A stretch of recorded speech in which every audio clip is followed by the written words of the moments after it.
Brought to you by V Guard. काकांना खासदार करणं म्हणजे मोदी साहेबांना आपलं मत जाणार आहे। मोदी साहेब परत पंतप्रधान होऊ नये असं नुसत्या राहुल गांधीला वाटत नाही, नुसत्या शरद पवारांना, नुसत्या उद्धव ठाकरेंना, नुसत्या मायावतींना, नुसत्या अखिलेशला, नुसत्या केजरीवालला, ममता बॅनर्जीला, पंजाबवाल्यांना, इकडं स्टॅलिनला ह्यांना वाटत नाही, तर त्यांच्याबरोबर चीन सारख्या राष्ट्राला वाटतंय मोदी तिसऱ्यांदा पंतप्रधान झाले नाही पाहिजेत। पाकिस्तान सारख्या शत्रू राष्ट्राला वाटतंय मोदी साहेब तिसऱ्यांदा पंतप्रधान झाले नाही पाहिजेत। अमेरिकेसारख्या प्रगल्भ राष्ट्राला वाटतंय मोदी साहेब जर तिसऱ्यांदा पंतप्रधान झाले तर भारत जगातली महासत्ता बनेल। भाइयों बहनों, उनके राज में पावर रहे अनस्टेबल और हम रखे सब स्मूथ और स्टेबल।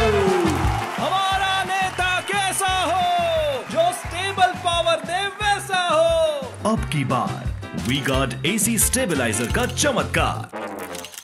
आणि म्हणून गल्ली बोळातली भांडणं तक्रारी विषय सोडून द्या। काका मातीला आला नाही, लग्नाला आला नाही, माझ्याकडे बघितलं नाही, हसला नाही, बोलला नाही, हे डोक्यातनं काढून टाका। आता ही निवडणूक आपल्यासाठी महत्त्वाची आहे, देशासाठी महत्त्वाची आहे, हे राष्ट्र जगामध्ये पुढे नेण्यासाठी महत्त्वाची आहे। म्हणून सगळ्या तरुण मित्रांना माझी विनंती आहे, खानापूर आटपाडीकडे सगळ्याचं लक्ष आहे की लाखाचं लीड मिळेल आणि खालना आतनं गडी काहीतरी वेगळंच कुजबुजते। बाबांनो कुजबुजू नका, त्याचा काही उपयोग होणार नाही। अरे ह्या सगळ्या पत्रावळ्या ह्यांनी अनेक वर्ष आपल्या राज्याचं नेतृत्व केलं, कधी आपल्या दुष्काळी भागाकडे बघितलं नाही। टेंबूचं पाणी आलं आपल्याला बरं वाटतंय, 81% वीज बिल माफ केलं, पाणीपट्टी माफ केली, आपल्याला बरं वाटतंय। मित्रांनो आता उतराई होण्याची वेळ आली आहे। नरेंद्र मोदी साहेबांनी आणि देवेंद्र फडणवीस साहेब, एकनाथ शिंदे साहेबांनी खूप मोठं काम दुष्काळी पट्ट्यातल्या तालुक्यामध्ये केलेलं आहे। आपल्या तरी 13 दुष्काळी तालुक्यातल्या शेतकऱ्यांनी महायुती सोडून खरं तर कुणाला मतदानच केलं नाही पाहिजे। त्यामध्ये कोरेगाव आलं, फलटण आलं, मान आलं, खटाव आलं, माळशिरस आलं, सांगोला, जत, कवटेमंकाळ, आटपाडी, खानापूर, पलूस, कडेगाव, तासगाव ह्या भागातल्या लोकांनी तर विरोधी उमेदवारांना मतदान द्यायला नाही पाहिजे मित्रांनो। कारण आपण दुष्काळाच्या झाडा सगळ्यांनी सोचलेत, टँकरसाठी आपण मोर्चे काढले, चारा छावणीसाठी मोर्चे काढले, चारा डेपोसाठी मोर्चे काढले, शेताला पाणी द्या, पिण्याला पाणी द्या, नेहमी आपले मोर्चे असायचे। आता 2014 नंतरची परिस्थिती बदलली मित्रांनो। आता काही मोजकी गावं राहिली, त्यांना सुद्धा आता सुधारित टेंबू योजनेमध्ये त्यांना पैसे दिलेले आहेत, 7-7.5 हजार कोटी रुपये दिलेत।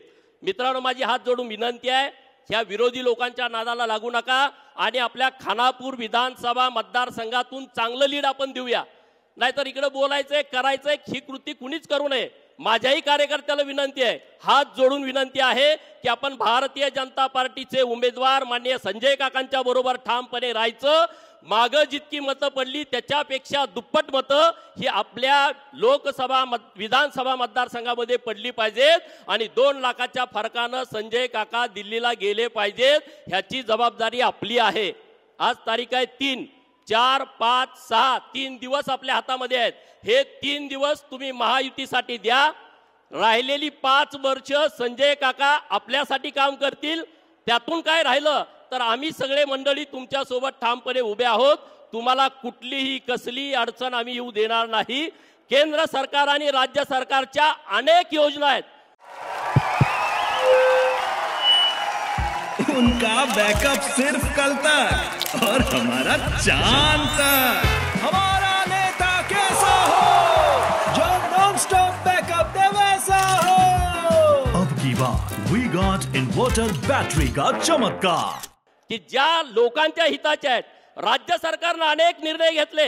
अरे राज्य सरकारने अंगणवाडी ताईंचं मानधन वाढवलं, मदतनीस ताईंचं मानधन वाढवलं, ग्रामसेवकांचं मानधन वाढवलं, शिक्षण सेवकांचं मानधन वाढवलं, पाटील पोलीस पाटील 8,500 मानधन वाढवलं, कोतवालांचं 7,500 मानधन वाढवलं। आणि ही लोक कुणाशी कनेक्ट आहेत? ही लोक आपल्याशी कनेक्ट आहेत। आपली पोरं प्राथमिक जिल्हा परिषद शाळेत जातात, आपली मुलं अंगणवाडीत जातात, पोलीस पाटलाकडे आपलं काम असतं, कोतवालाकडे आपलं काम असतं। ही गावगाड्याची सगळी जोडलेली जी घटक आहेत त्या घटकांना न्याय देण्याचं काम आपल्या सरकारनं केलं। मोदी साहेबांच्या नेतृत्वामध्ये अनेक कामं झाली। आता आपल्या इथून एक नॅशनल हायवे जातोय पुणे बेंगलोर, हा खानापूर तालुक्यातून जातोय मित्रांनो। त्यामुळे पूर्णपणे परिस्थिती बदलणार आहेत। आणि तुम्हाला सगळ्यांना परत एकदा कळकळीची विनंती की राज्याचे गृहमंत्री साहेब आता 2 मिनिटात व्यासपीठावरती येत आहेत आणि त्यामुळं तुम्ही सगळेजण ताकदीनं त्यांचं जोरदार टाळ्या वाजवून स्वागत करावं. आणि एवढंच या निमित्तानं बोलतो आणि थांबतो. जय हिंद, जय Maharashtra. Brought to you by V-Guard.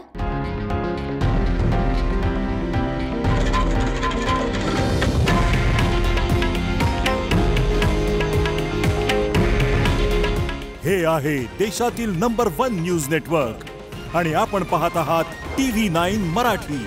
काळजी तुमची, हित महाराष्ट्राचं.